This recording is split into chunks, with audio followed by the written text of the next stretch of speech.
Alhamdulillahi Rabbil Alamin hamdan yuwafi ni'amahu wa yukafi'u mazidah. Ya Rabbana lakal hamdu kama yanbaghi li jalali wajhikal karim wa 'azimi sultanik. Allahumma salli wa sallim ala sayyidina Muhammad wa ala ali Muhammad walhamdulillahi Rabbil Alamin. Alhamdulillah, ibu-ibu yang dirahmati dan diberkahi oleh Allah Subhanahu wa taala. Pertama sekali mari kita bersyukur kepada Allah Subhanahu wa taala. Alhamdulillah, siang hari ini Allah masih berikan kita nikmat iman, nikmat Islam, nikmat kesehatan dan kesempatan. Kita bermohon kepada Allah Subhanahu wa taala, semoga dari seluruh nikmat yang Allah berikan kepada kita menjadikan kita hamba yang bertakwa di sisi Allah Subhanahu wa taala. Alhamdulillah, ibu-ibu semuanya, kita lanjutkan lagi untuk tadabbur Quran kita. Yang terakhir sekali kita membahas surah Al-Baqarah ayat 239. Di ayat ini berkenaan tentang bagaimana dalam posisi sholat itu bahwa ada beberapa gerakan. Yang pertama, gerakan yang diwajibkan. Sebelumnya sudah saya jelaskan. Salah satunya gerakan yang diwajibkan itu kalau seandainya ada najis dalam diri kita, maka kita harus bergerak. Kalau tidak bergerak untuk melepaskannya atau membukanya, maka itu membatalkan sholat. Contohnya, kemarin saya umpamakan kalau seandainya ada peci bagi lelaki di atas kepalanya, maka ketika dia tahu ada najis di kepalanya, maka ketika dia bergerak untuk melepaskan pecinya, maka itu sholatnya menjadi sah.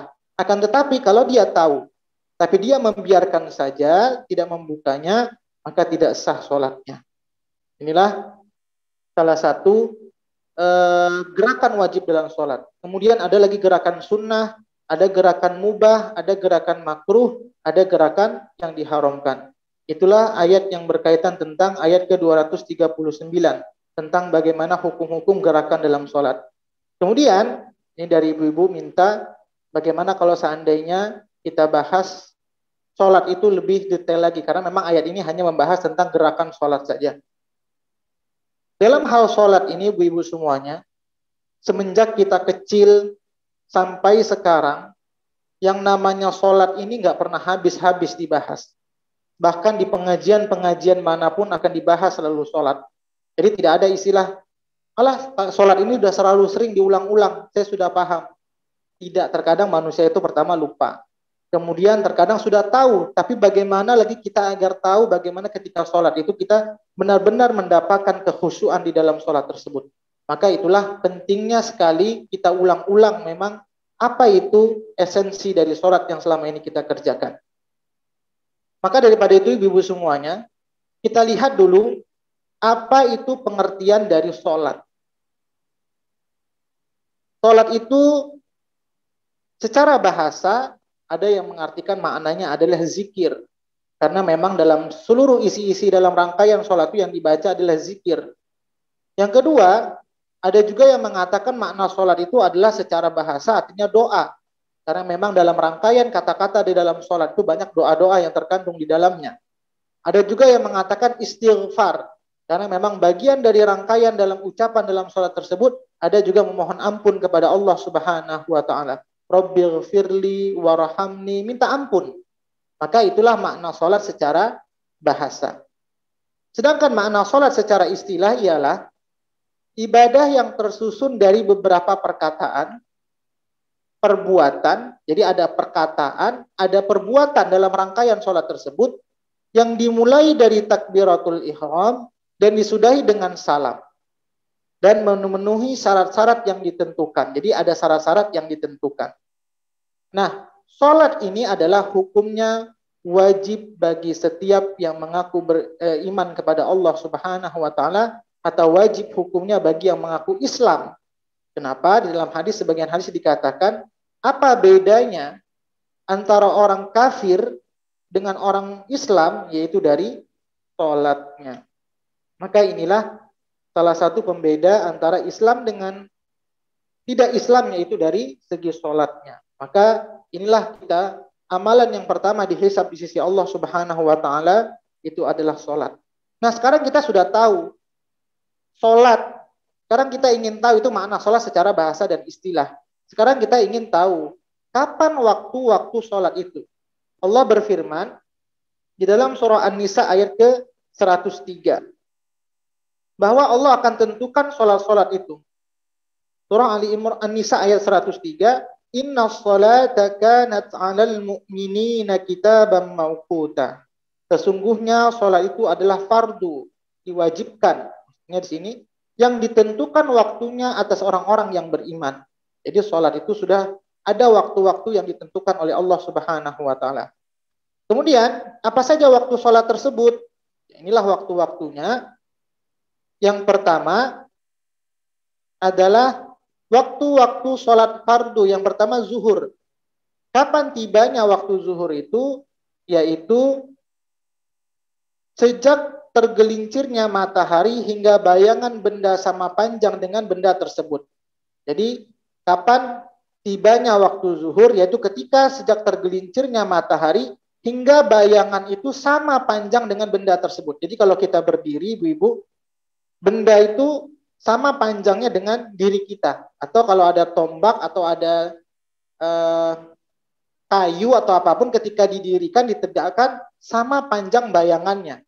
Itulah tiba waktu zuhur. Kemudian, kapan waktu asar?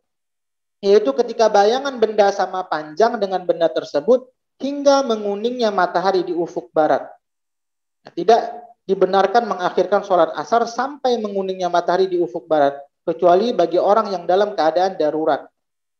Contohnya keadaan darurat ini bagaimana? Tiba-tiba tertidur, habis sholat asar tertidur, kemudian tiba-tiba bangun, bangunnya sudah mau maghrib.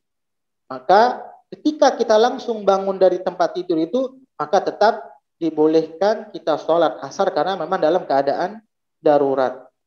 Yang ketiga, maghrib.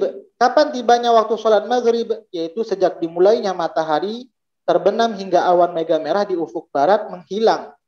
Dianjurkan menyegerakan sholat maghrib dan dimakruhkan untuk mengakhirkannya. Karena memang waktu maghrib juga dekat dengan isya. Kemudian kapan waktu isya? Waktu isya ialah dimulai sejak menghilangnya awan merah hingga tengah malam. Yang dimaksud tengah malam adalah jarak antara maghrib sampai waktu subuh.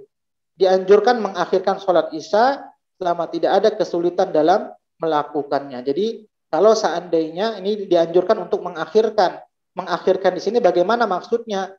Bukan mengakhirkan nonton bola, bukan mengakhirkan nonton sinetron ya Bu ya. Tapi mengakhirkan di sini dikatakan adalah disunahkan kalau waktu antara isya, maghrib dengan isya diisi dengan hal-hal yang bermanfaat. Contohnya ada pengajian atau apalagi membaca Quran.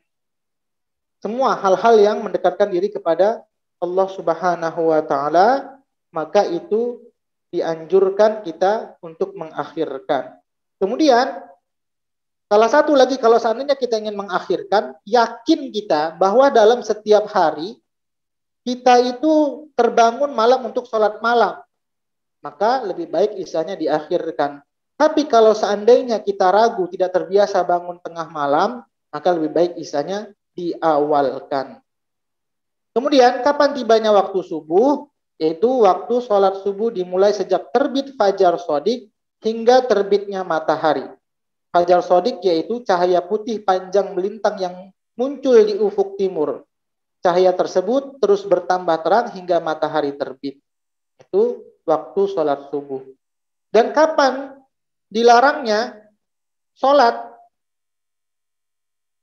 Setelah sholat subuh hingga terbit matahari.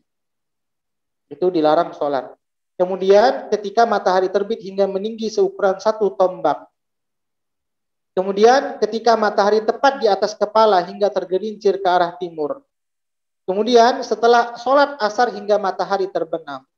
Yang kelima, sholat sunnah setelah iqomah dikumandangkan. Ini salah satu kalau seandainya kita sholat di masjid. Jadi kalau seandainya kita sholat di masjid, ibu-ibu, tiba-tiba yang muazin sudah qomat, kemudian kita ingin sholat sunnah, maka lebih baik kita mengikut imam. Jadi itu dilarang sholat. Kenapa? karena yang wajibnya akan tertinggal, kecuali kalau kita sholat di rumah. Di masjid sudah iqomah, tapi kita sholatnya di rumah. Bagi ibu-ibu mungkin boleh melakukan sholat sunnah dahulu.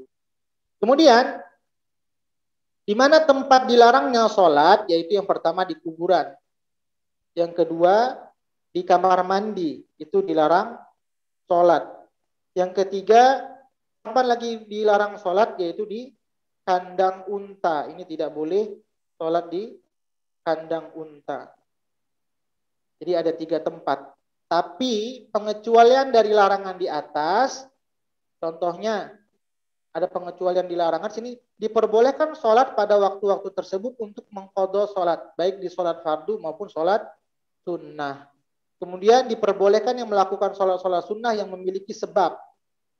Contohnya apa? Sholat memiliki sebab. Sholat mayit itu memiliki sebab. Maka itu diperbolehkan. Ada sebab-sebab tertentu. Kemudian contohnya sholat apa lagi Bu? Sholat gerhana itu memiliki sebab. Maka itu diperbolehkan kita untuk sholat. Diperbolehkan melakukan beberapa sholat sunnah dengan pelaksanaan sholat Jumat. Walaupun ketika matahari berada di atas kepala. Jadi diperbolehkan melakukan beberapa sholat sunnah sebelum pelaksanaan sholat Jumat. Walaupun ketika matahari berada di tepat di atas kepala. Maksudnya di sini kan kalau sholat Jumat biasa kita dianjurkan untuk bergegas ke masjid mendengarkan khotib. Maka sebelum itu kita diperbolehkan melakukan sholat sunnah. Kemudian tidak dimakruhkan melakukan sholat di Makkah kapan saja sholat itu tersebut dilakukan. Nah ini spesial ya Bu ya. Untuk di Mekah itu tidak seperti di luar Mekah. Kalau kita berada di Mekah, kapanpun boleh saja kita melakukan sholat. Ini bedanya Mekah dengan yang lain.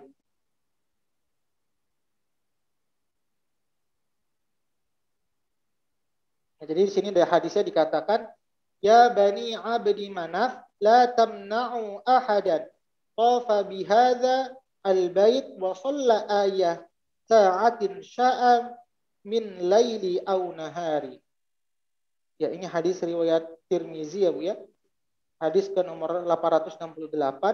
Wahai Bani Adam, janganlah kalian melarang siapapun yang tawaf di Baitullah ini dan melakukan sholat kapan saja ia suka, baik di waktu siang maupun malam. Jadi ketika kita berada di Mekah, itu tidak ada larangan waktu yang mengikat. Jadi kapan saja boleh tawaf, kapan saja kita boleh sholat sunnah. Kemudian ini yang mengiringi waktu sholat ya Bu, yaitu azan. Hukum azan adalah fardu kifayah bagi laki-laki bukan wanita, baik di waktu menetap ataupun di perjalanan. Kemudian syarat sahnya azan maksudnya waktu sholat, jadi tidak boleh azan kalau di luar waktu sholat. Ini hasil rangkuman dari PDF yang sebelumnya saya kirim ya Bu ya, yang berkaitan tentang sholat. Yang kedua, niat. Kemudian azan itu juga tidak boleh selain bahasa Arab, harus bahasa Arab. Kemudian tertib. Tertib ini maksudnya adalah harus berurutan. Lafaznya itu harus berurutan. Contohnya tidak boleh Allahu Akbar langsung hayya 'alas shalah, itu nggak boleh. Kata-katanya itu, seruannya itu harus tertib. Allahu Akbar, asyhadu an la ilaha illallah, asyhadu an la ilaha illallah, asyhadu anna Muhammadar Rasulullah, asyhadu anna Muhammadar Rasulullah sampai selesai. Kemudian yang kelima, muwalaah. Mualah itu, apa itu mualah Ibu? Yaitu mualah adalah lafaz-lafaz azan tidak ada senggang waktu yang lama kita berdiam. Itu namanya mualah. Contoh Allahu Akbar, pergi dulu ke kamar mandi, baru sambung lagi. Kemudian contohnya Allahu Akbar, makan dulu. Kemudian disambung asyhadu alla ilaha illallah, nah itu tidak boleh. Jadi mualah itu adalah tidak boleh ada senggang waktu ketika azan, atau ketika azan Allahu Akbar, ada yang manggil, kita berbincang-bincang dulu dengannya. Kemudian kita sambung azannya. Ya, itu juga tidak boleh. Maka mualah itu adalah harus bersambung terus, tidak ada jeda ketika kita azan. Kemudian satu muazin, tidak boleh gabungan muazin. Allahu Akbar si A, asyhadu alla ilaha illallah si B, asyhadu anna Muhammadar Rasulullah si C. Itu juga tidak boleh. Harus satu orang yang azan. Kemudian tidak boleh ada kesalahan lahan. Ini bagian dari segi ilmu tajwid. Jadi syarat-syarat azan itu juga ada kaitannya dengan tajwid. Maka contohnya apa kesalahannya?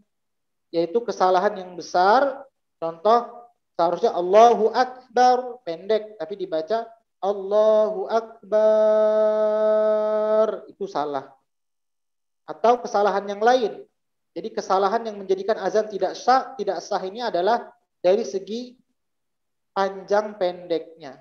Ini azan bisa tidak sah kalau seandainya salah pengucapannya. Jadi Allahu Akbar itu artinya Allah Maha Besar. Tapi kalau ba-nya dipanjangkan, Allahu Akbar, ba-nya panjang, maka artinya Allah itu beduk. Beduk itu bahasa Arabnya Akbar. Makanya Allahu Akbar itu salah. Allah itu beduk. Jadi, tapi kalau Allahu Akbar, Allah itu Maha Besar. Jadi kesalahan itu dianggap azannya tidak sah. Maka orang yang azan itu juga pertama memang suaranya harus merdu, dia mengetahui mana panjang pendeknya. Kemudian kesalahan yang menjadikan azan tetap sah tapi makruh hukumnya. Contohnya apa? Barisnya salah ketika azan.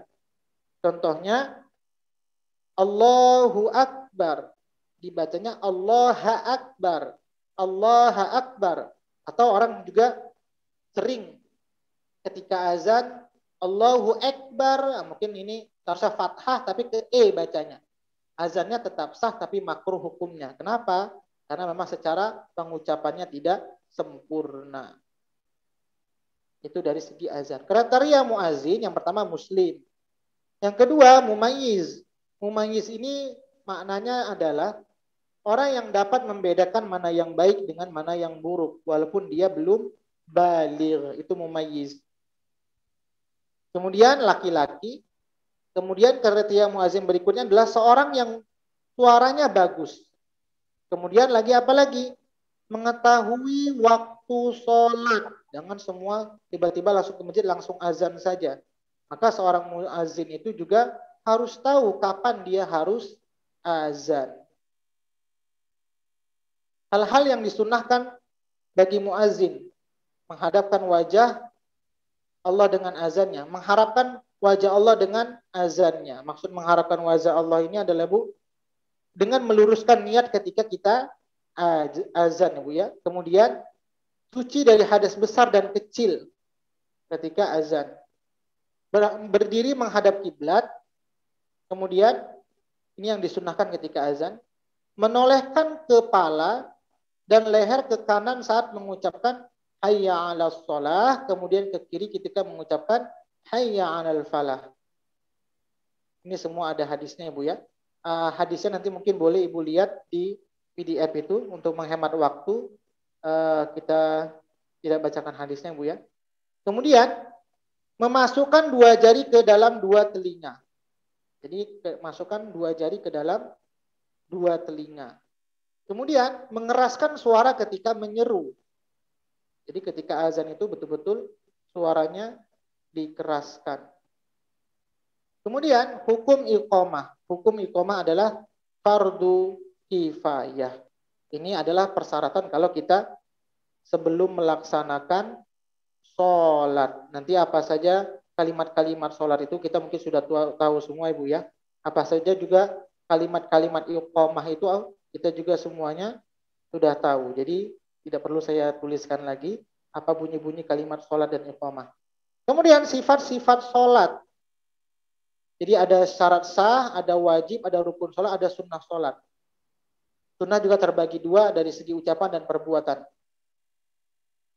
Hal-hal yang diperbolehkan ketika sholat, hal-hal yang terlarang ketika sholat, pembatal sholat, zikir sesudah sholat. Sekarang sah-sah sholat, syarat sahnya sholat. Kapan syarat sahnya sholat itu? Yaitu masuknya waktu sholat. Jadi masuknya waktu sholat. Ya, masuknya waktu sholat syarat sahnya Ibu ya. Ya, apa saja nih syaratnya sah waktu sholat? Inilah dalil-dalilnya. Yaitu dalam surah An-Nisa ayat ke-103. Fa idza qadaytumus sholata fadhkurullaha qiyaman wa qu'udan wa 'ala junubikum fa idza tama'nantum faqimus shalah innas sholata kanat 'alal mu'minina kitaban mawquta. Kemudian suci dari hadas besar dan kecil. Ini syarat sahnya sholat. Kemudian apalagi suci pakaian, badan, dan tempat yang digunakan untuk melaksanakan sholat. Ini ada hadis-hadisnya semua dalilnya.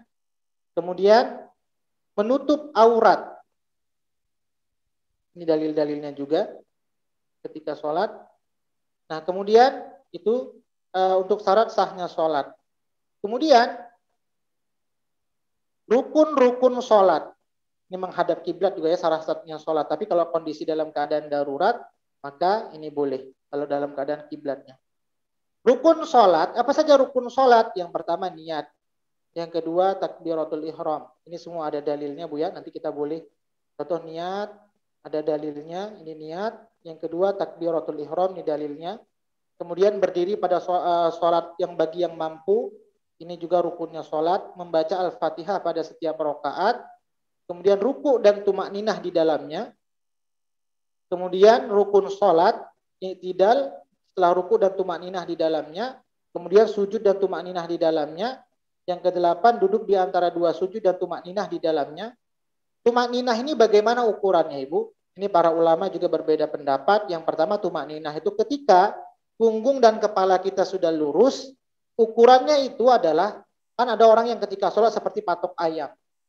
Nah, bagaimana ukuran tumakninah? Ketika kita mengucapkan subhanallah sudah bisa terucap sempurna, maka itu sudah terhitung tumakninah. Kemudian duduk dan membaca tasyahud akhir. Kemudian membaca sholawat Nabi setelah tasyahud akhir. Kemudian mengucapkan salam. Ini rukun-rukun sholat. Kemudian yang ke-13, tertib antar tiap-tiap rukun. Nah, sekarang kita masuki wajib sholat. Apa saja wajibnya sholat? Takbir intiqal. Maksud takbir intiqal ini ada apa? Yaitu ucapan Allahu Akbar, sami Allahu liman hamidah, Allahu Akbar. Itulah namanya takbir intiqal. Kemudian membaca tasbih ketika ruku dan sujud.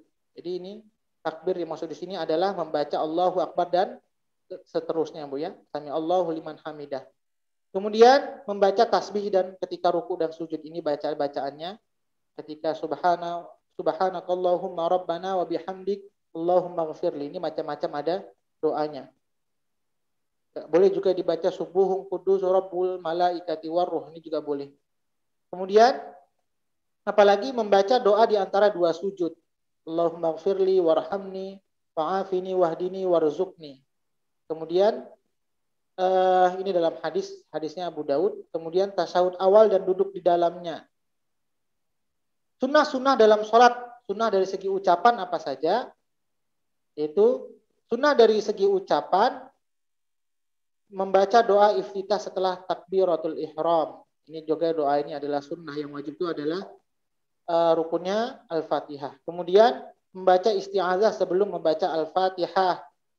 Kemudian yang ketiga, menjaharkan dan mensirkan bacaan. Yang maghrib dan isya itu disunahkan dikuatkan. Kemudian zuhur dan asar itu dipelankan, menjaharkan atau mensirkan bacaan. Kemudian yang keempat, mengucapkan amin setelah membaca Al-Fatihah. Yang kelima, membaca surat setelah membaca Al-Fatihah.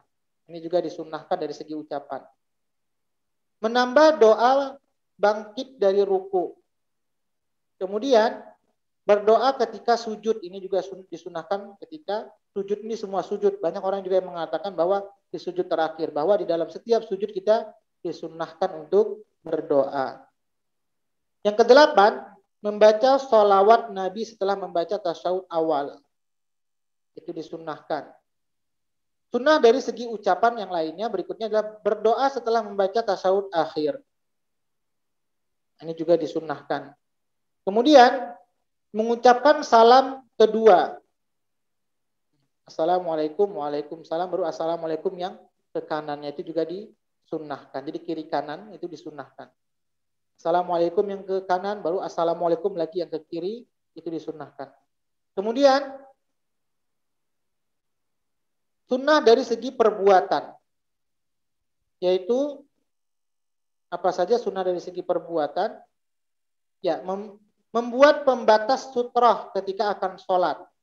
Ini yang pertama. Yang kedua, mengangkat tangan ketika takbiratul ihram. Jadi mengangkat tangan itu adalah sunnah perbuatan. Ketika akan ruku, ketika akan bangkit dari ruku, dan ketika berdiri dari tasyahud awal. Jadi mengangkat tangan ketika takbir itu disunnahkan. Yang harus itu adalah ucapan Allahu Akbar, wajib dalam sholatnya. Tapi angkat tangannya itu adalah sunnah perbuatan.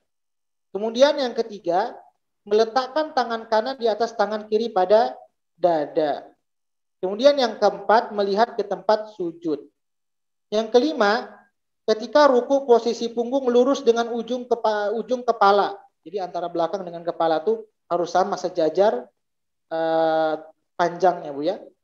Tidak mengangkat kepala atau menundukkannya. Jadi jangan kepala juga terlalu tinggi, juga kepala juga jangan terlalu ke bawah. Memegang kedua lutut dengan merenggangkan jari-jari. Jadi ini juga, dan menjauhkan kedua tangan dari kedua lambung.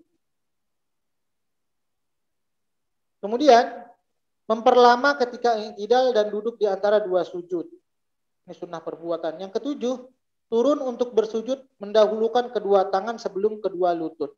Hadis ini juga, ini untuk hadis ini ada perbedaan ulama. Di hadis yang lain, ini ketika saya belajar dulu Bu ya, ada juga yang mengatakan dahulu, kalau di sini dikatakan turun untuk bersujud mendahulukan kedua tangan sebelum kedua lutut.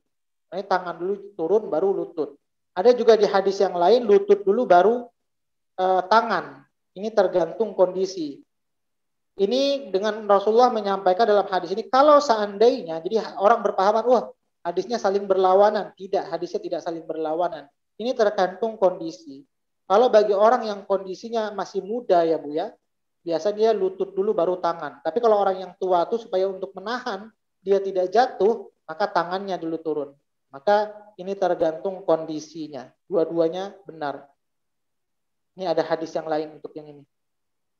Kemudian sunnah yang ke-8 dari segi perbuatan apa saja? Ketika sujud menyentuh kening, hidung dan kedua telapak tangan ke lantai. Jadi betul-betul hidung, kening itu menyentuh kepada lantai. Ada orang ketika sujud itu kadang hidungnya tidak menyentuh, naik, hanya jidatnya saja yang menempel. Ada harus disentuhkan. Kenapa? Itu bagian sunnah dari perbuatan. Walaupun memang sholatnya tidak batal, tapi itu bagian dari sunnah perbuatan. Menjauhkan kedua tangan dari kedua lambung, meletakkan kedua tangan sejajar dengan kedua pundak atau kedua telinga. Mengangkat kedua siku, merenggangkan kedua lengan, menegakkan kedua telapak kaki dan menyatukan kedua tumit dan menghadapkan jari-jari kedua kaki ke arah kiblat. Ini juga ketika kita sujud ya Bu ya, kaki kita memang harus terlipat jari-jarinya menghadap kiblat, tidak lurus ke belakang.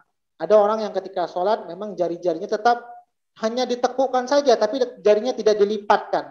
Jadi jarinya tetap melipat menghadap kiblat. Kecuali nanti kalau dalam keadaan darurat, sakit jarinya, itu baru diperbolehkan.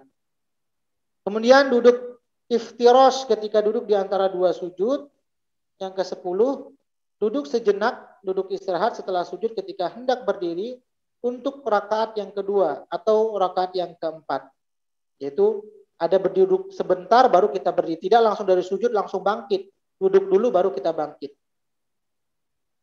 Kemudian bertumpu ke lantai dengan kedua tangan ketika hendak berdiri menuju rakaat yang baru. Jadi kalau ketika kita itu boleh tangan juga dikepalkan ya Bu ya.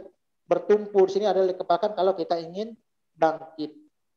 Kemudian duduk iftirosh ketika tasyahud yang pertama dan duduk tawarruk ketika duduk yang tasyahud akhir. Ini sunnah dari perbuatan. Ini masih banyak lagi Bu ya.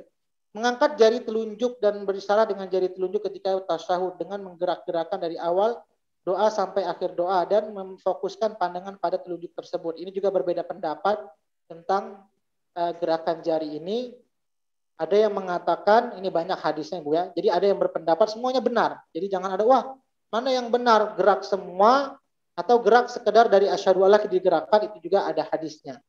Ada yang mengatakan gerak semua, digerakkan jarinya, Ada juga ketika mengucapkan asyhadu alla itu baru bergerak. Juga ini hadisnya ada perbedaan. Jadi kita tidak bisa menyalahkan yang lain dan itu semuanya benar. Hal-hal yang diperbolehkan ketika sholat apa saja, yaitu menggendong anak kecil. Ini kita sudah bahas ya Bu ya. Gerakan yang diperbolehkan itu gerakan mubah seperti Rasulullah menggendong anak kecil. Kemudian mencegah orang lain akan lewat di hadapan itu boleh. Ketika ada orang lewat kita boleh halangi dengan tangan kita.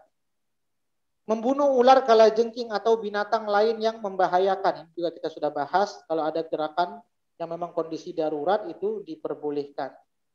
Membetulkan sop. Ini bagian dari gerak-gerak yang kita bahas itu ya. Membenarkan bacaan imam ketika ia salah dalam bacaan Al-Quran. Itu diperbolehkan. Merapikan baju dan menggaruk badan. Maksudnya kalau kondisi dalam keadaan darurat. Contoh, celananya mau melorot. Maka mau lepas. Itu boleh dirapikan. Atau mungkin ibu-ibu mukenanya rambutnya yang keluar. Boleh dirapikan kalau sudah tahu. Kemudian menggaruk kalau ada yang gatal itu hanya sekedar kebutuhan. Menggaruk sekedar kebutuhan. Tapi bukan seperti kemarin yang saya katakan. Gerakan yang makruh itu adalah merapikan jam. Itu tidak ada kepentingan di dalamnya. Maka itu tidak diperbolehkan. Gerakan yang makruh hukumnya. Meludah pada baju atau sapu tangan. Jadi kalau seandainya tiba-tiba lagi batuk atau berdahak, ada sapu tangan kita boleh ambil. Boleh kita beludah dalam sapu tangan tersebut. Memberikan isyarat kepada orang yang mengajak berbicara. Atau kini contoh ada orang ingin masuk ke rumah kita. Maksud dari sini adalah bagaimana memberikan isyaratnya dengan menguatkan suara. Menjawab salam dengan berisyarat.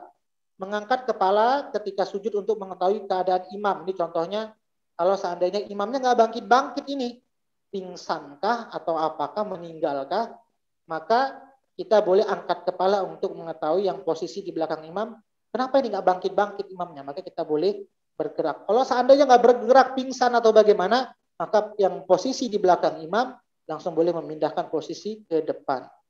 Kemudian meraba kaki orang yang sedang tidur karena ada kebutuhan. Jadi yang sebelah kita tidur nih, maka kita boleh. Contoh lagi sujud nggak bangun-bangun ketidur, kita boleh gerakan.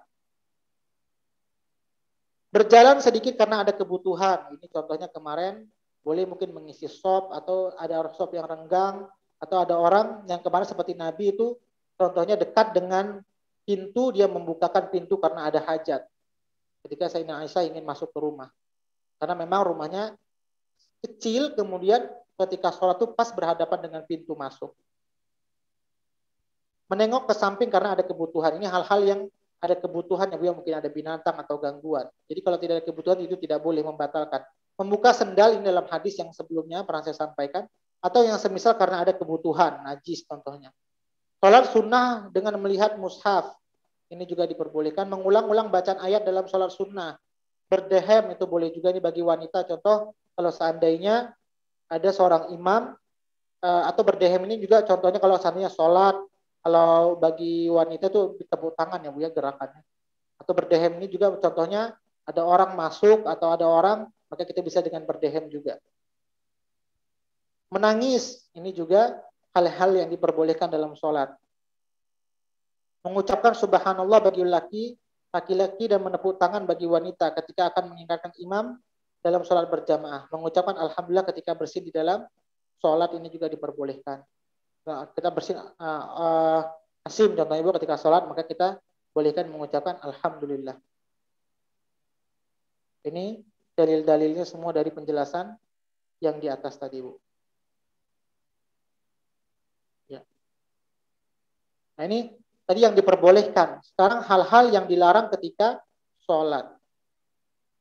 Mengangkat pandangan ke langit. Itu juga melihat menoleh ke atas itu dilarang dalam sholat. Memandang sesuatu yang memalingkan. Contoh melihat ada sesuatu. Oh di depan kita ibu-ibu nih contoh mukenanya bagus. Gambarnya bagus. Sehingga memalingkan dari kekhusyuan. Itu terlarang dalam sholat. Menoleh tanpa ada keperluan. Berkaca pinggang. Ini juga tidak boleh. Maksudnya sadal dan isbal ini adalah juga celananya terlalu menyeret-nyeret. Nah, itu juga tidak boleh Ibu ya. Menggulung rambut dan menyingsingkan pakaian. Menguap. menguap ini juga harus ditutup, terlarang juga dalam sholat. Meludah ke arah kiblat atau ke samping kanan. Menjalinkan jari jemari, ini juga contoh melihat gini-gini Bu ya, tangannya dimasukkan juga tidak boleh. Membaca Al-Quran ketika ruku dan sujud, ini juga tidak boleh. Membersihkan kerikil dari tempat sujud, ini juga Bu ya, ini juga tidak boleh. Membersihkan kerikil, terkadang kalau masjid yang tidak disapu karpetnya, itu kadang kita suka sapu dulu baru sujud. Kalau ingin dibersihkan sebelum sholat, tapi dalam kondisi sholat, itu tidak boleh dilarang. Kenapa? Karena dalam hadis dikatakan bahwa ini adalah rahmat.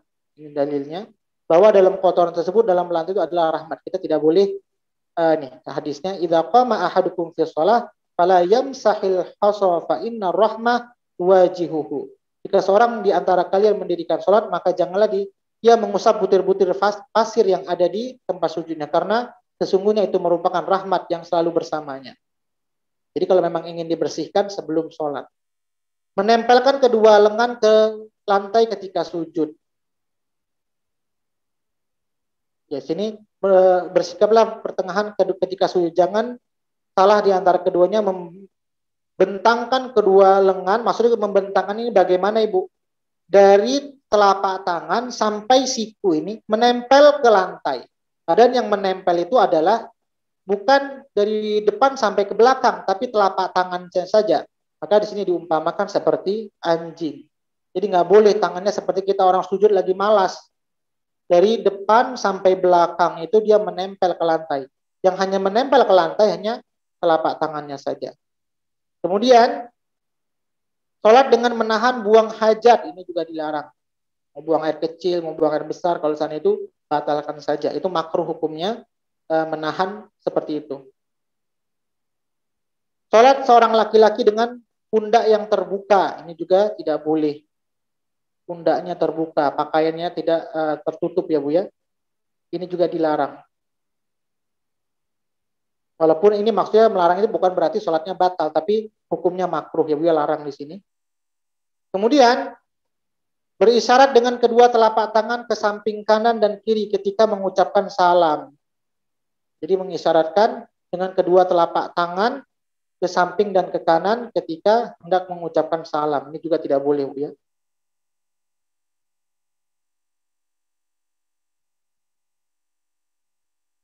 Kemudian mendahului imam, ini juga tidak boleh, jelas. Kemudian apa saja yang membatalkan sholat? Yakin ada hadas dalam diri kita, jadi ini membatalkan sholat. Yang kedua, meninggalkan salah satu rukun sholat, maka tidak sah sholatnya. Makan dan minum dengan sengaja ketika dalam kondisi sholat, itu juga membatalkan. Berbicara dengan sengaja bukan untuk kepentingan sholat, itu juga membatalkan. Tertawa sampai terbahak-bahak ketika sholat itu juga membatalkan. Baru berikutnya inilah bacaan zikir setelah sholat. Ini saja mungkin Ibu, saya tidak bisa bacakan hadisnya karena memang kalau satu-satu kita ucapkan ini memakan waktu berbulan-bulan. Ini memang khusus ada kajian fikih sholat. Paling tidak poin-poinnya sudah kita ketahui, apa saja poin-poinnya dari rangkaian sholat kita. Mana rukun sholat, mana yang membatalkan sholat, mana sunnah-sunnah dalam sholat, sudah ada poin-poinnya, sudah ada dalil-dalilnya, dan ini poin-poinnya sudah jadi PDF, sudah saya kirim ke ibu-ibu semuanya. Kalau ingin dalilnya lebih jelas lagi, ada PDF yang ada 500 halaman lebih itu, itulah semua penjelasan supaya lebih detailnya lagi. Silakan ibu-ibu yang mau tanya, ini saja mungkin untuk penjelasan tentang bab sholat.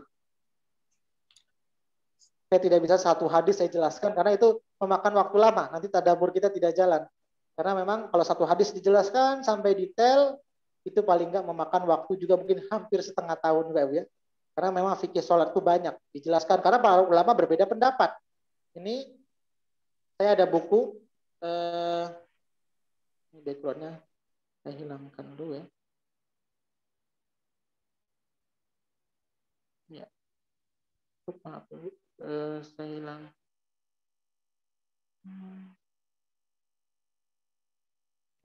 Bentar ya. Ini saya ada buku karena di sini perkara fikih sholat ini memang luar biasa Ibu ya, banyak pembahasannya. Ya, ini ada buku sholat dalam fikih 4 mazhab. Dan ini dibahas. Cara meletakkan tangannya bagaimana. Itu banyak sekali perbedaan ulama. Jadi kalau dibahas satu-satu prakteknya, mungkin memakan waktu yang akan panjang.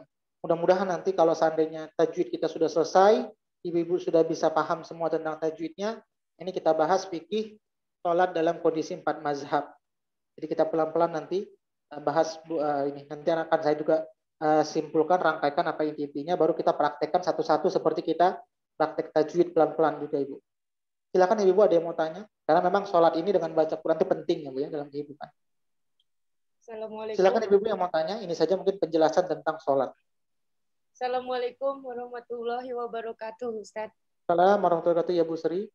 Saya diutus Bu Tutut nih untuk membacakan pertanyaan. Oh ya Ibu.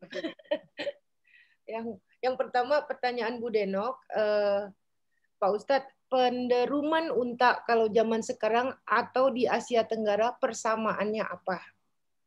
Ya. Nah, unta ini punya ciri khas binatang yang beda, spesial ya Bu ya. Dalam segi unta wal jibala autada itu dalam surah An-Naba wal jibala autada wa khalaqna jibil semuanya, jadi masalah gunung, masalah unta juga itu Allah berikan spesial. Kenapa? Dalam kandang unta itu dikatakan bahwa banyak setan-setan di dalamnya. Intinya apa yang bisa kita ambil dari sini, Bu? Intinya kandang unta itu pasti banyak najis. Nah, bagaimana dengan kondisi di Asia Tenggara kalau seandainya tidak ada kandang unta? Bisa juga kita kaitkan dengan ini karena memang kan pertama perintah sholat itu adanya di Mekah ya Bu ya, di orang-orang Arab. Pertama Islam berkembang di sana. Kemudian, nah bagaimana di sana adanya tidak ada kambing seperti kita, tidak ada karena unta binatang yang apanya. Nah, kenapa dilarang untuk di kandang unta di situ dikatakan hadisnya? Karena memang banyak kotoran-kotoran najis. Sama juga kita tidak boleh sholat di kandang kambing, di kandang sapi. Kenapa? Karena khawatir dari kandang tersebut banyak najisnya. Kemudian di hadis dikatakan, dalam hadis tersebut ini saya ada boleh Ibu, dia di PDF-nya. Dia di PDF-nya itu ada hadisnya di situ karena di cantuman ini saya tidak sebutkan. Itu dikatakan bahwa di kandang unta itu banyak berkumpulan setan di dalamnya. Kenapa? Akan khawatir membuat kita menjadi tidak khusyuk ketika sholat. Itu salah satu intinya adalah apa? Bahwa dalam kandang tersebut banyak najis. Sehingga ini salah satu salah sahnya sholat terhindar kita dari najis. Seperti itu Bu Sri. Terima kasih Ustadz. Intinya kita menghindarkan dari kotoran tersebut. Nah, pertanyaan kedua dari Bu Neti Siregar. Apakah mengkodok sholat dikerjakannya di setiap waktu sholat itu atau di waktu kapan saja? Maksudnya bolehkah mengkodok sholat di waktu apa saja? Bagaimana tentang kita mengkodok sholat ya Bu ya? Nah ini juga tentang mengkodok sholat itu adalah sesuai dengan waktu sholatnya. Contoh, dulu zaman dahulu kita tidak sholat. Kemudian kita ingin para mengkodok ini juga para ulama berbeda pendapat. Ada yang blek mengatakan tidak boleh mengkodok. Pendapat yang lain ada mengkodok. Kenapa? Karena bahasanya itu adalah inna sholata kanat 'alal mu'minina kitaban mauquta. Itu mauquta itu adalah dalam surah An-Nisa tadi Bu. Sholat itu sudah ditentukan waktunya. Nah, waktu dahulu, waktu sekarang. Itu pendapat ulama yang mengatakan tidak ada qadha. Tapi ulama yang lain mengatakan bahwa dalam hal sholat itulah fikih ya Bu ya. Kajian fikih ini selalu banyak berbeda pendapat. Jadi kita tidak bisa paksakan antara kunut dengan tidak kunut, kita tidak boleh berkeras. Antara bismillah dengan tidak bismillah, kenapa? Semuanya benar. Sampai kiamat pun tidak akan ada ujungnya. Dan itulah ini termasuk fikihnya yang membahas semua perbedaan-perbedaan tentang ulama tersebut. Kemudian, nah bagaimana ini cara mengerjakan mengqadha sholat tersebut? Yaitu sesuai dengan waktu sholatnya Ibu. Dulu Ibu mungkin sekitar 3 tahun nggak sholat. Maka bagaimana mengqadha sholat zuhur itu ketika zuhur. Mengqadha setelah sholat zuhur, kita sholat zuhur sekali lagi. Sholat asar, nanti waktu asar setelah asar sekali lagi. Itu cara mengqadha sholat Ibu. Terima kasih Ustadz. Berarti Ya, pertanyaan saya pun sudah terjawab di sini. Lalu, mana lagi? Ada pertanyaan dari Bu Anom. Pak Ustadz, seandainya kesiangan bangun pas subuh sudah terang, bolehkah menyegerakan sholat subuh? Atau gimana? Ya, ini tadi Bu ya, dari waktu-waktu sholat ini penjelasannya di hala PDF yang awal-awal tadi. Sebentar saya share lagi PDF-nya. Ya.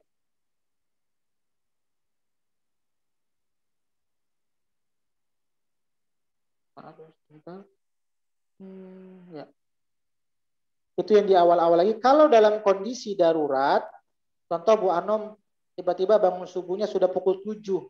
Nah, ketika itu kita boleh dalam kondisi darurat, tentunya tertidur atau terlupa, itu diperbolehkan. Nah, bagaimana kondisinya kita mengerjakannya? Tidak ada waktu jeda. Jadi waktu-waktu sholat yang di atas ini ada waktu-waktu sholat. Waktu-waktu sholat ini boleh kita mengerjakannya. Kenapa? Waktu-waktu yang dilarang contohnya di luar itu. Nah, tapi boleh kita mengerjakannya kapan? Ketika memang kondisi kita sedang tertidur sehingga tidak sadar kita waktu kelewatan. Maka ketika itu bagaimana cara mengerjakannya? Ini pengecualiannya. Pengecualiannya di sini adalah boleh kita mengerjakan kalau seandainya kita tertidur atau terlentap. Ini salah satunya. Oke. Pertanyaan berikut. Ya, contohnya ketika itu jadi tidak ada jedanya lagi ya Bu ya. Jadi ketika kita bangun langsung mengerjakan, yang nggak boleh nyapu rumah dulu, masak dulu. Itu tetap diperbolehkan. Sudah ya Ustaz. Pertanyaan berikutnya dari Ibu Deno. Pak Ustadz yang nomor 10 itu misalnya ternyata imamnya ada masalah, nggak bangun lagi sebagai jamaah, bagusnya meneruskan sholat atau bagaimana, seperti kisah cerita almarhum Pak Ya. Habibie. Meneruskan sholatnya atau membubarkan sholatnya Bu ya, ditanganin dulu imamnya. Okay. Nah ini adalah diteruskan dahulu sholatnya. Contoh pingsankah atau meninggalkah? Nah, ketika itu yang di belakang imam menggantikan posisi imam, nanti setelah sholat baru kita urus seperti itu. Selanjutnya pertanyaan dari Ibu Elsa. Mengusap wajah sehabis salam gimana? Bolehkah? Kan biasa ya. Ya. Adakah anjuran mengusap wajah ketika sholat? Nah, ini juga sunnahnya tadi tidak ada Bu ya, tapi kadang ini menjadi suatu kebiasaan. Boleh nggak kita kadang mengusap wajah ketika sholat? Terkadang kan kenapa mengusap wajah ketika sholat? Ini jadi perumpamaan sebenarnya Bu. Karena sholat itu adalah doa tadi Bu ya. Nah biasa bagaimana kebiasaan orang ketika berdoa? Setelah berdoa itu mengusap wajah. Berharap agar apa yang kita minta itu diterima oleh Allah Subhanahu wa Ta'ala. Ini memang tidak ada dalilnya bahwa setelah sholat itu mengusap wajah. Tapi ini menjadi landasan karena sholat itu adalah bagian dari rangkaian sholat. Maka ada sebagian orang membiasakan menganggap sholat itu adalah doa. Maka ketika sholat itu diusapkan wajahnya. Jadi assalamualaikum, kiri kanan baru mengusap wajah. Karena menganggap sholat itu adalah bagian dari rangkaian doa. Nah apakah salah kalau seandainya kita melaksanakan seperti itu? Bid'ah, tidak pernah dilakukan Rasulullah. Kalau itu kita yakini bagian dari kewajiban dari sholat, itu salah. Tapi kalau kita meyakini sholat itu adalah bagian dari doa, maka meyakini doa kita diijabah, maka kita setelah berdoa kita usap wajah kita. Tapi itu kita meyakini bukan suatu kewajiban. Sama juga kalau orang mengatakan bahwa kunut itu juga bagian dari keharusan. Kalau tidak kunut salah, maka itu akan berdampak salah juga. Kenapa? Karena itu memang perbedaan juga. Nah, bagaimana dengan mengusap wajah tadi? Kalau orang yang berpendapat bahwa sholat itu bagian dari rangkaian doa, maka dia menutup dengan doanya dengan mengusap wajah setelah dia salam. Jadi ini tidak ada dalil yang mengatakan harus mengusap wajah. Seperti itu Bu. Tapi kalau kita berpahaman sholat itu bagian dari doa, maka kita menutup doa kita atau zikir kita dengan mengusap wajah. Seperti itu Bu Elsa. Selanjutnya pertanyaan dari saya juga. Saya lebih khusyuk kalau memejamkan mata. Bisa terlihat nah, Al-Fatihah. Bolehkah itu? Mata itu makruh Ibu ketika sholat. Oh. Makruh dong. Sholat itu ketika sholat kita disunahkan melihat ke sujud. Oh. Ini kenapa makruh ketika sholat ditutupkan mata? terkadang itu bukan, kadang orang alasan, oh bisa khusyuk. Tidak.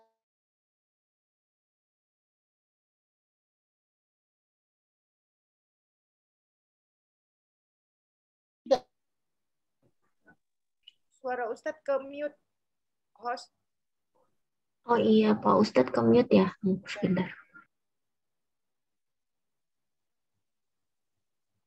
Ya. Jadi ini dikatakan bahwa kalau sholat menutup mata itu dimakruhkan. Kenapa? Karena dengan tutup mata itu terkadang orang bisa menghayal kemana-mana. Nah, bagaimana kita disunahkan, dianjurkan ketika sholat menghadap ke tempat sujud. Tapi saya ke atas juga tidak boleh, menghadap ke langit juga tidak boleh. Ketika sholat menghadap ke tempat sujud. Saya jadi terbalik, Ustadz. Jadi gini, kalau saya merem, itu tulisan Al-Fatihah terlihat. Tapi kalau saya terbuka matanya, saya lihat ini, lihat dapur, oh yang termasak ini, gitu. Akhirnya saya merem lagi, gitu. Tapi ya, terbalik. Tapi yang dilihat itu bukan kiri kanan atau ke depan, ya Bu ya. Makanya supaya khusyuk itu yang dilihat tempat sujudnya, Bu. Iya, nunduk, lihat sejadah, terus di gini malahan, ya udah deh, ntar dirubah. Insya Allah saya coba lagi. Nah, ya. Tapi dijelaskan dalam hadis itu ya, memejamkan mata ketika sholat itu adalah makruh, perbuatan makruh. Walaupun itu tidak membatalkan sholat, tapi makruh memejamkan mata ketika sholat. Takut ketiduran ya. Pertama, orang-orang biasa tutup mata tuh suka menghayal kemana-mana itu. Walaupun kadang orang-orang biasa saya tutup mata lebih khusyuk, tapi secara umumnya orang yang menutupkan mata itu suka menghayal kemana-mana seperti itu. Nah, selanjutnya pertanyaan Ibu Mae.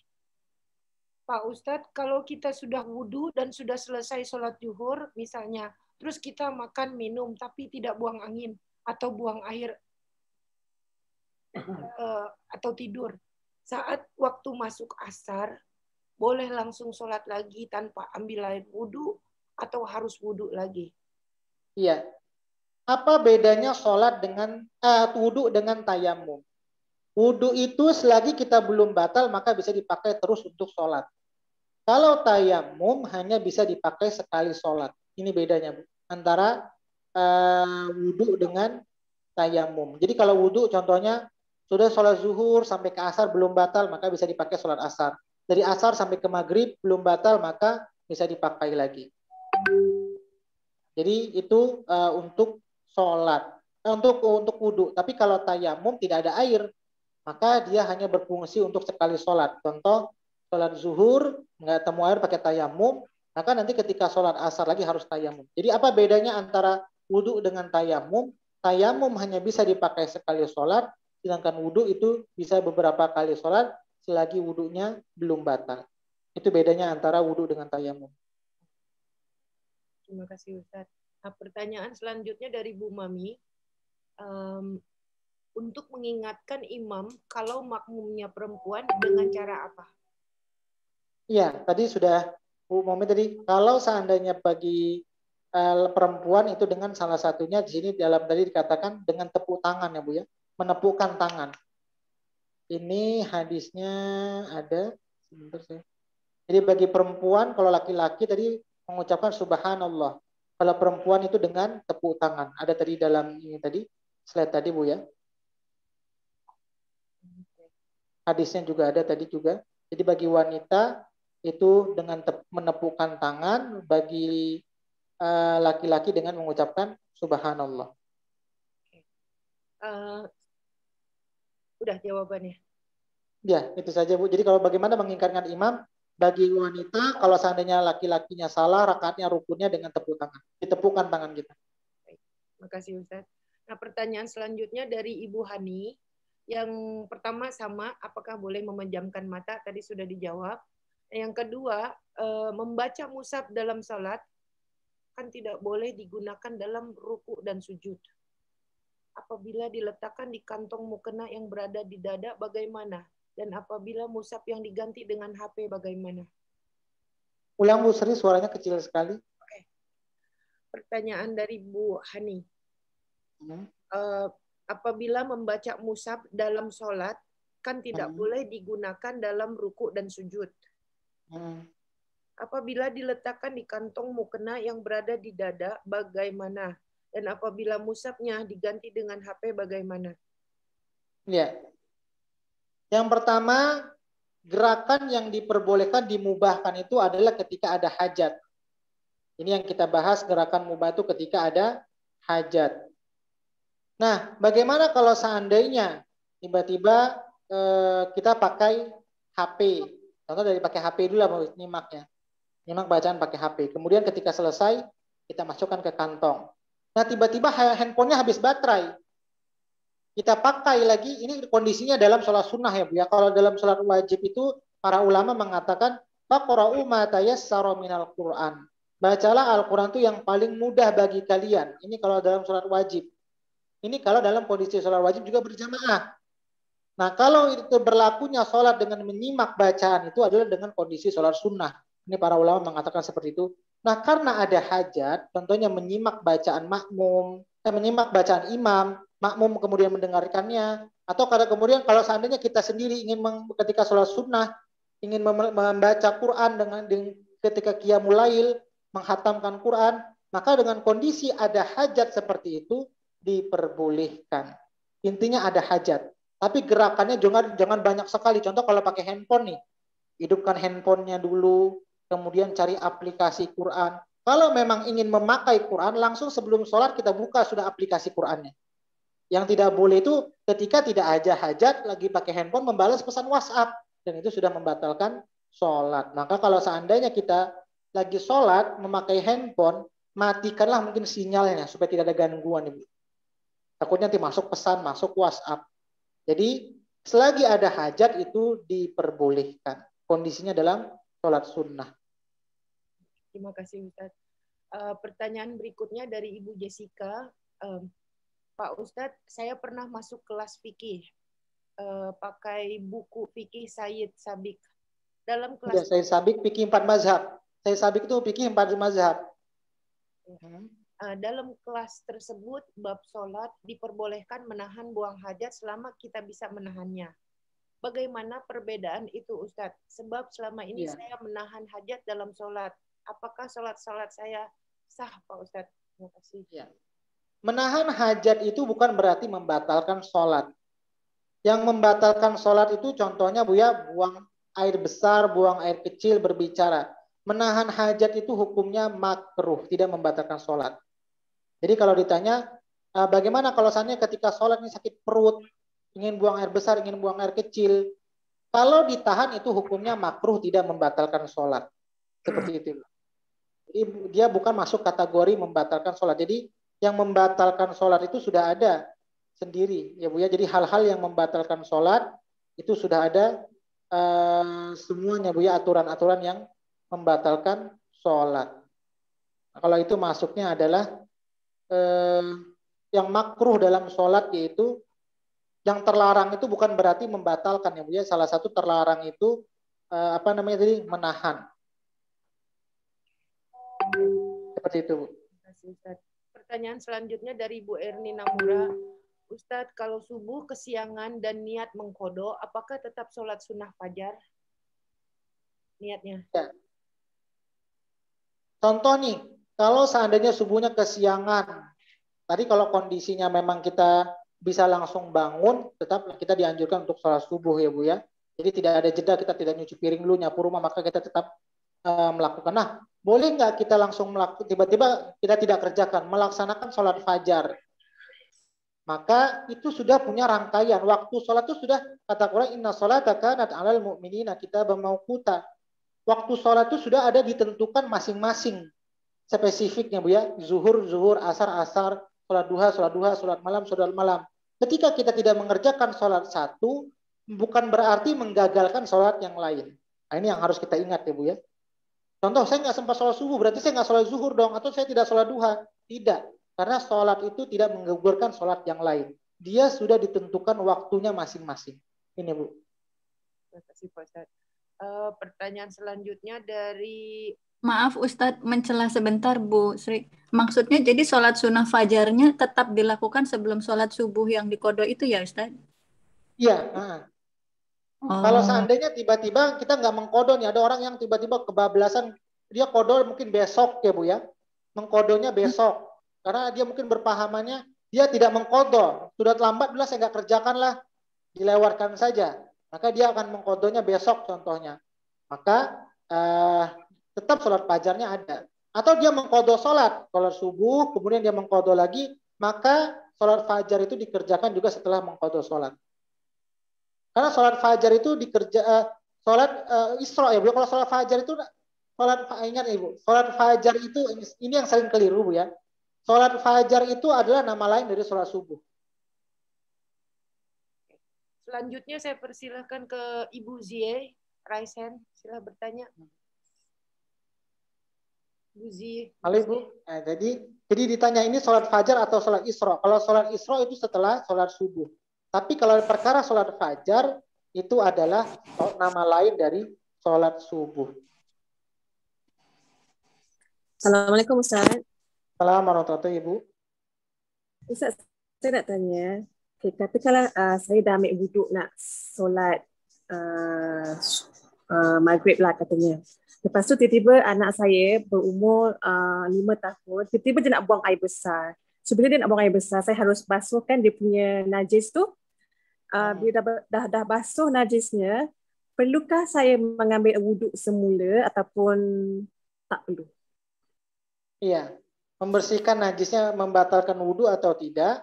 Yang pertama, kita sudah membersihkan najisnya Bu ya, berarti kita itu nanti berkaranya di air. Membatalkan wudhu kita tidak. Contoh nih Bu ya, ada kalau seandainya kita bawa melengket dalam pakaian, itu bukan wudhunya, pakaian yang menempel kepada kita najis. Itu tidak membatalkan wudhu kita. Contoh nih, kita membersihkan, kita sudah wudhu, kemudian kita membersihkan kotoran anak yang sedang buang air besar. Apakah membatalkan wudhu kita? Nah, itu tidak membatalkan wudhu kita, kecuali kalau kitanya yang membuang air besar Bu, itu baru membatalkan. Intinya yang membatalkan itu lebih kepada diri kita, orang yang berwudu tersebut, bukan faktor dari orang lain. Contoh kalau faktor orang lain itu tadi Ibu anak kecil ketika ada membersihkan, tapi yang terbaiknya adalah tetap wudu, karena kita khawatir takutnya ketika sholat najisnya belum bersih kita bawa mencucinya Bu. Makanya wudunya tidak batal. Jadi yang membatalkan wudu itu bukan berarti kita ada anak kecil kencing kita pegang, terpegang kita maka wudu kita batal, tidak. Yang di situ adalah najis yang menempel di badan kita. Maka salah satu syarat sahnya sholat, tidak ada najis yang kita bawa. Terhindar dari najis. Wudunya tidak batal, tapi kita membawa najis. Seperti itu Ibu. Jadi dibedakan antara kita membawa najis dengan membatalkan wudu.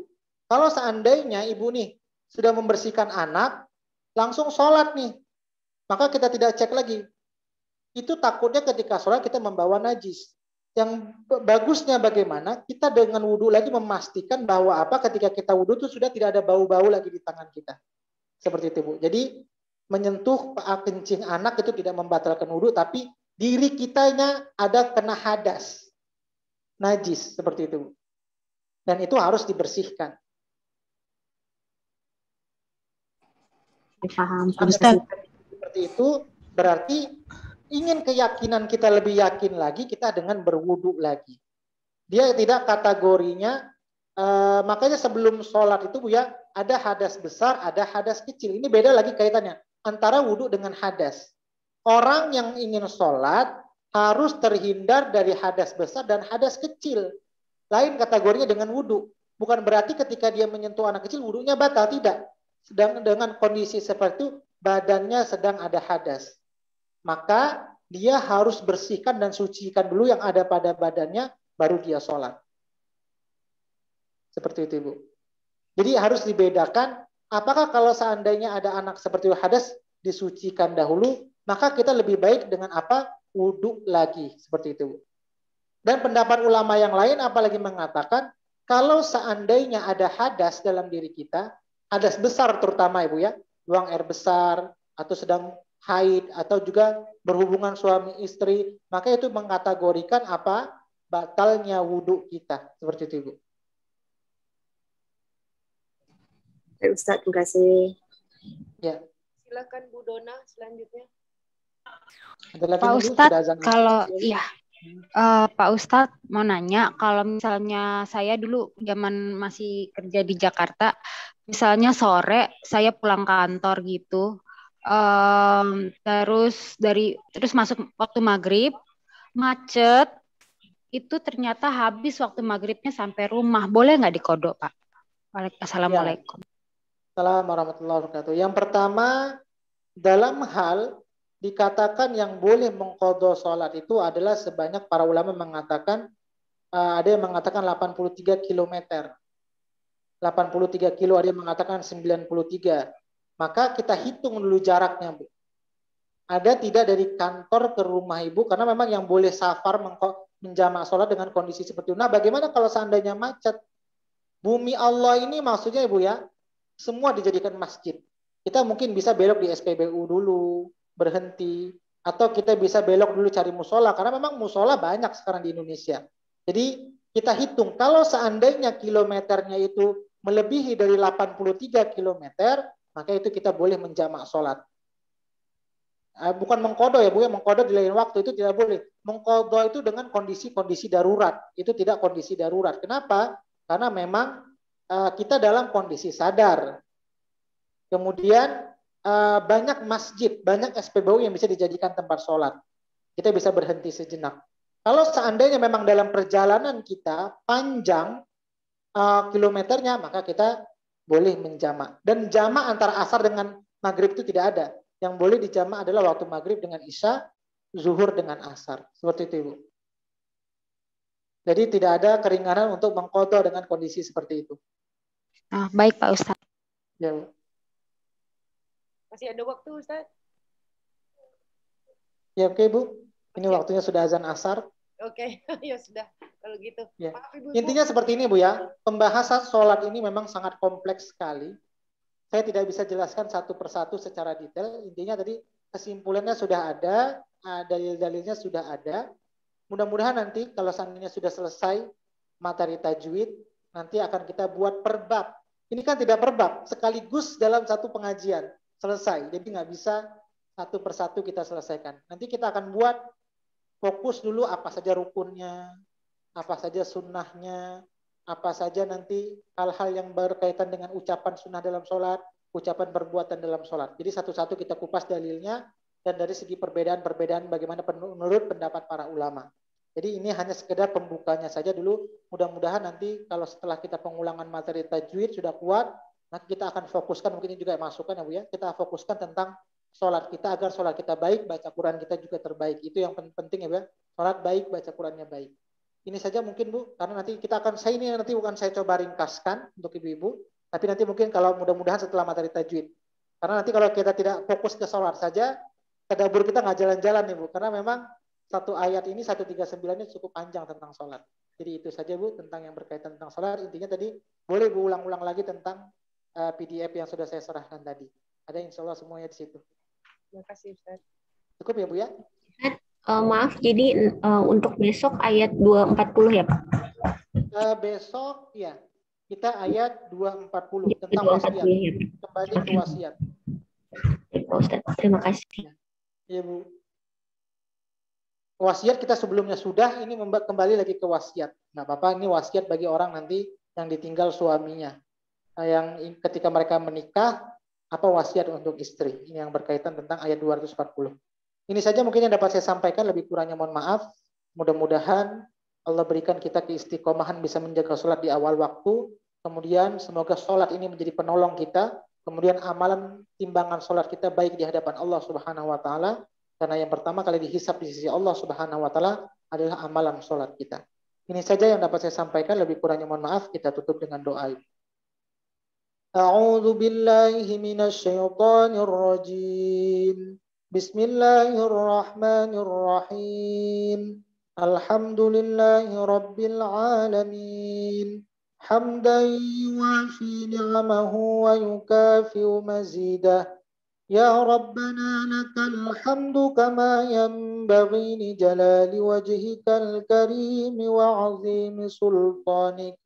Allahumma salli wa sallim ala sayyidina Muhammad اللهم ارحمنا بالقرآن اللهم اجعلنا من أهل القرآن اللهم نور قلوبنا بالقرآن وزين أخلاقنا بالقرآن وأدخلنا الجنة بالقرآن ونجنا من النار بالقرآن ربنا آتنا في الدنيا حسنة وفي الآخرة حسنة وقنا عذاب النار وصلى الله على سيدنا محمد وعلى آله وصحبه وسلم سبحان ربك رب العزة عما يصفون